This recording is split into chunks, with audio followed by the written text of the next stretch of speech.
Bonjour Eric. Bonjour Philippe, bonjour Cécile, bonjour Arlette, bonjour à tous. La dette publique gonfle, la Oui. remontée des taux devient un vrai problème. Bah oui, la dette publique en France est supérieure à 2900 milliards d'euros. Vous avez peut-être vu d'ailleurs, hein, Philippe, ce papier dans le Canard enchaîné qui explique qu'on aurait planqué sous le tapis. Oui. Enfin, merci. 100 milliards d'euros de dette supplémentaires par des tours de passe-passe budgétaires. Bon, on verra. Le tapis va être En tout épais cas, avec 100 milliards. 900 milliards d'euros de dette. Il y a deux composantes à cette dette. Il y a le stock, hein, et puis il y a les agios sur la dette, parce que la France, avec cette dette colossale, est à découvert. Hein.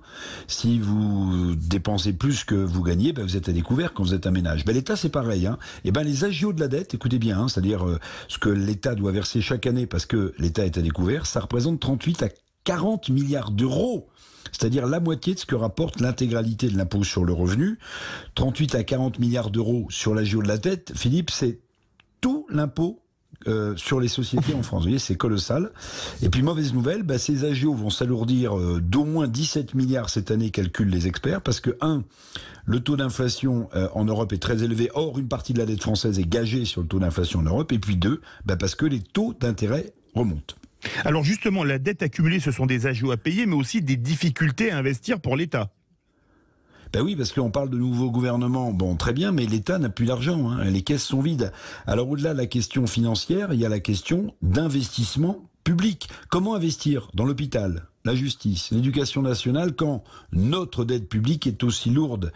Pourtant, on l'entend bien, hein, évidemment, on le voit tous les jours. L'hôpital, la justice, l'éducation, voire l'armée ont besoin d'investissement public. Alors, nouveau gouvernement, aujourd'hui, Arlette Chabot en parlait il y a quelques instants, oui, mais ça sert à quoi un nouveau gouvernement avec des nouveaux ministres s'ils n'ont pas de moyens? Donc on a un gros problème. Hein. Bruno Le Maire qui va sans doute rester à Bercy, enfin en tout cas c'est ce qu'il a dit.